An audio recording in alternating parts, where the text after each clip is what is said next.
How's everyone doing? Today I have a Blu-ray collection update with 3 pickups, and if you've seen any of these, definitely let me know what you think of them, and let me know which one of these is your favorite. Leave me those comments down below.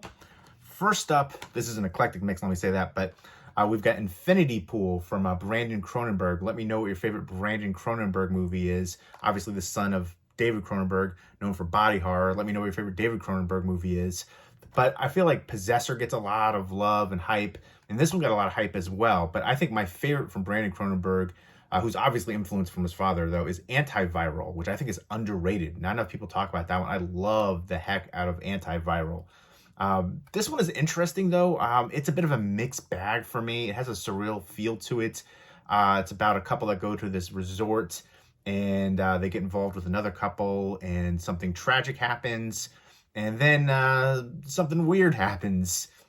And I don't want to give too much away with it, but I feel like I like the themes here, especially with morality and just, the violence and the excess and greed and all of that. And I love the final shot of the movie, but the way that it ended left me wanting more. And again, it was definitely things that I liked, but things I didn't like.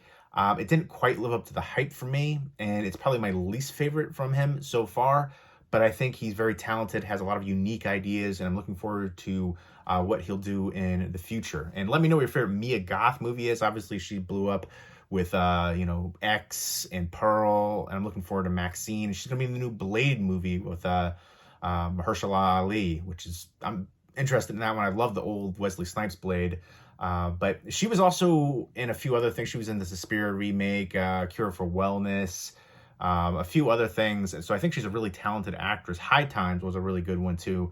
But let me know what your favorite Alexander Skarsgård movie is. He was in a movie called Hidden, which I think is super underrated, a post-apocalyptic movie. Not to be confused with the 80s movie, The Hidden.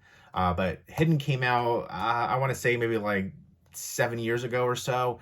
But I never hear anybody talk about that one, and he's in that one with Andrea Riseborough. Love that movie, so underrated. But definitely check out Hidden and Antiviral. And again, some really creepy imagery, especially with the face masks too in here. So again, surreal, some creepy imagery, some weird things going on, and I do like some of the themes, but there's also a mixed bag where some of it just didn't work. Next up is the Hunchback of Notre Dame 2-movie collection. I've never seen these movies, never seen the first one. I did watch the Broken Lizard movie recently, Quasi, which was a lot of fun. I like Broken Lizard a lot. One that I think really needs a Blu-ray release is Club Dread, one of my all-time favorites. Great slasher parody movie. And the first Hunchback of Notre Dame animated movie right here from 1996 was directed by Gary Truesdale and Kirk Wise, who directed 2 other awesome animated Disney classics, The Beauty and the Beast and Atlantis. And this also has some really good voice cast in here. Jason Alexander, Demi Moore in the first one. I think Jennifer Love Hewitt is in the second one. A lot of great voice talent and a great score in here. And I have seen some of the scenes in here, some great animation. There were some really good animated movies in the 90s. Let me know what your favorite 90s animated movie is. And even though I haven't seen this animated version of Hunchback of Notre Dame, I've seen many other versions. There's been over a dozen adaptations of Victor Hugo's novel. There was the old silent films, and Lon Chaney was in the, I want to say 1923 silent film version, and then in, I want to say 39, Charles Lawton and Maureen O'Hara. 56 was Anthony Quinn. There's been various other animated versions of this too, so I know the storyline in depth. So in different takes, focus on different aspects too, but this version right here is pretty widely known. I've seen clips and stuff, but just never in its entirety. And long overdue to finally see this one, and excited to do so.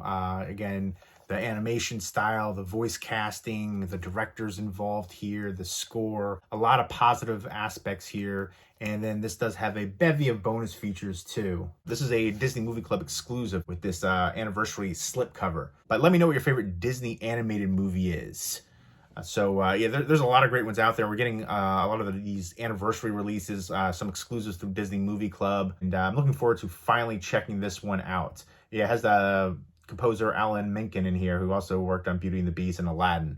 Aladdin's probably my favorite, and Pinocchio. Those are my top 2 for Disney movies, Disney animated. So finally going to check that one out. Like the new slipcover for it.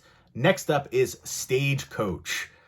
This is an interesting one. There's been several iterations of Stagecoach. There was the old John Wayne one from 1939, and then there was a 1966 version, and then this one right here, which stars a lot of country music stars.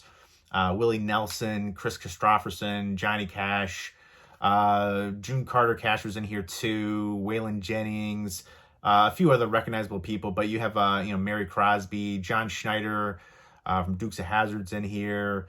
Elizabeth Ashley, who's really good. She's one of my favorite parts of this movie.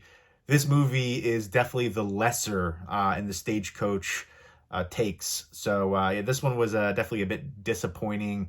I like Johnny Cash as a singer, but he's not a great actor. Willie Nelson, he's been in a lot of stuff, but I don't really think of him as a great actor. Chris Christopherson is actually a good actor. Him and then Elizabeth Ashley were the best actors in the bunch here.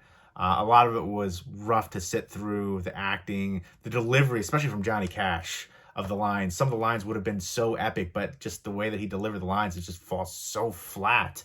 And it's basically about the stagecoach going from one territory to another, and they have to go through, Geronimo, and have to fight through some of the Apaches and stuff like that. And you have Doc Holliday, played by Willie Nelson, who was like almost 20 years older than, the real Doc Holliday was during that time period. Doc Holliday died, I want to say late 30s or something. And Willie Nelson was in his late 50s at this point, which is, how old is Willie Nelson now?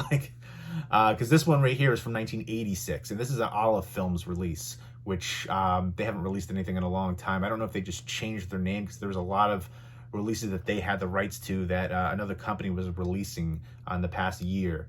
But yeah, so you've got the Ringo Kid, Doc Holliday, Marshall Curly Wilcox, some Western characters, and this is directed by Ted Post, who's done a lot of great Western work.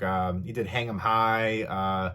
He worked with Magnum Force 2, Beneath the Planet of the Apes. So he's worked with some great Western stars too, not just in that genre. But he directed a ton of Western TV shows too, Gunsmoke, Rawhide, a ton of those episodes. So it was in capable hands, even with this cast. They just said, hey, here's a seasoned Western director. Take these country music stars and do the best you can. And I guess he did. This movie falls flat. It's a story we've seen done before and done so much better. So of the Stagecoach iterations and movies, this is definitely the lesser of the bunch. But it was cool to see the cast here with these country music stars. But definitely not the best for this one. Ted Post did the best he could directing wise with them. But there you go. Those are the three pickups. A very eclectic mix right here. Infinity Pool, just a really weird, surreal one from Brandon Cronenberg. Again, I'm a fan of him, even though this one just didn't live up to the hype for me. I'm still looking forward to seeing what he'll release in the future. This is from Decal Releasing. And then again, we've got the Hunchback of Notre Dame 2-movie collection, which is a Blu-ray DVD digital copy combo pack. And looking forward to checking this one out. Disney Movie Club exclusive slipcover, and then Stagecoach from Olive Films. This one came out a few years ago now on Blu-ray, but I'm big into Westerns. Horror is my favorite genre by far. Let me know what your favorite Western movie is. And then sci-fi, and then Westerns. I didn't used to like Westerns growing up as a kid, but now I love them. Just a lot of the themes too, redemption, and just a lot of being alone. And my favorite Western? I think is probably High Noon. I love that one so freaking much. But there's some great ones out there. Unforgiven is another classic. But so many good ones, and a lot of really good modern ones recently too. Hostiles is one that I feel like is kind of underrated with Christian Bale, but a really excellent modern one. And Yellowstone is a great modern Western TV show. And then was it 1883, and then there's 1920, whatever those, the prequel series for those are too, are really good. But there we go. Those are the pickups. Let me know what you think of them if you've seen them, and let me know which one of these is your favorite. Leave me all those comments down below. Also, let me know who your favorite country singer is. There's a good one that is fitting for that. And hope everybody's doing well. Take care.